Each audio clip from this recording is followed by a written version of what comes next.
सोलापुरात गाजलेल्या दुहेरी हत्याकांड प्रकरणात एमआयडीसी पोलिसांनी तिसरा आरोपी साहिल दादा शेख राहणार इंदापूर जिल्हा पुणे याला मुंबईतून अटक करून त्याच्याकडून 22,74,000 रुपयांचा मुद्देमाल जप्त केला। 15 मार्च 2026 रोजी महादेव पांडुरंग मंचाळ व त्यांच्या पत्नी रंगम्मा महादेव मंचाळ राहणार कृष्णानगर कुमठानाका यांच्या हत्येप्रकरणी राहुल रामचंद्र मंचाळ व विकास रामचंद्र मंचाळ यांना यापूर्वीच अटक करण्यात आली। तपासात चोरीचे दागिने साहिल याच्याकडे दिल्याचे निष्पन्न झाल्यानंतर पोलिसांनी त्याच्याकडून 9 तोळे सोने, कार, मोबाईल जप्त केला तसेच बँक खात्यातील 4 लाख रुपये गोठविले। याबाबत अधिक माहिती पोलीस आयुक्त एम राजकुमार यांनी दिली आहे। 26 ला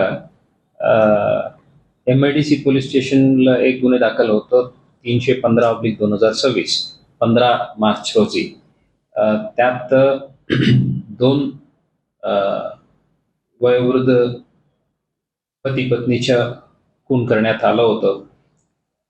त्याच तपास करून त्यांच्या मयताचे 2 पुतणे आरोपी नावे राहुल रामचंद्र मंचाळ आणि विकास रामचंद्र मंचाळ सर्व राहणार कृष्णानगर कुमठानाका स्वागतनगर रोड सोलापूर यांच्या दोन्ही आरोपीला अटक करण्यात आलं होतं आणि तपास पूर्ण होऊन त्यांच्या विरुद्ध दोषारोपपत्रही मान्य कोर्टात दाखल करण्यात आलेलं होतं। सध्या ते दोन्ही आरोपी न्यायालयीन कोठडीत आहेत।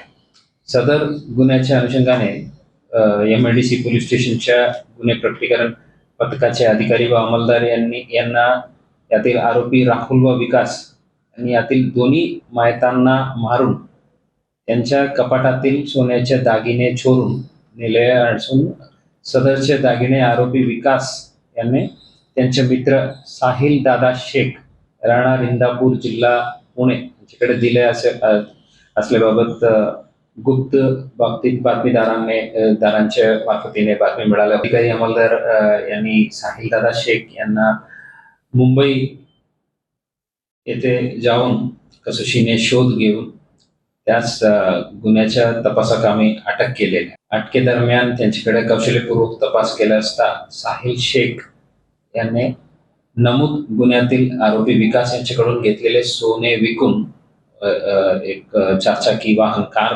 विकत घेतलं असल्याचे आढळून आलं।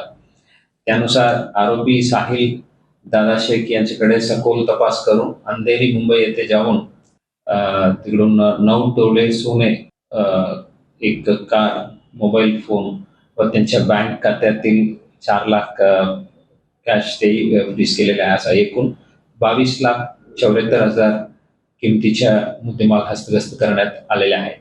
ही कारवाई पोलीस आयुक्त एम राजकुमार, पोलीस उपायुक्त प्रीतम यावलकर, सहाय्यक पोलीस आयुक्त प्रताप पोमन, वरिष्ठ पोलीस निरीक्षक भाऊराव बिराजदार व पोलीस निरीक्षक संगीता पाटील यांच्या मार्गदर्शनाखाली पोलीस उपनिरीक्षक अल्फाज शेख व त्यांच्या पथकातील एकनाथ उबाळे, मंगेश गायकवाड, सचिन भांगे, आमसिद्ध निंबाळ, संदीप जावळे, सुहास अर्जुन, प्रफुल्ल जानराव, नागेश चव्हाण, कुमार बोल्ली, अमरसिंह शिवसिंगवाले, अविनाश डिगोळे आणि सकलेन मुकादम यांनी केली आहे।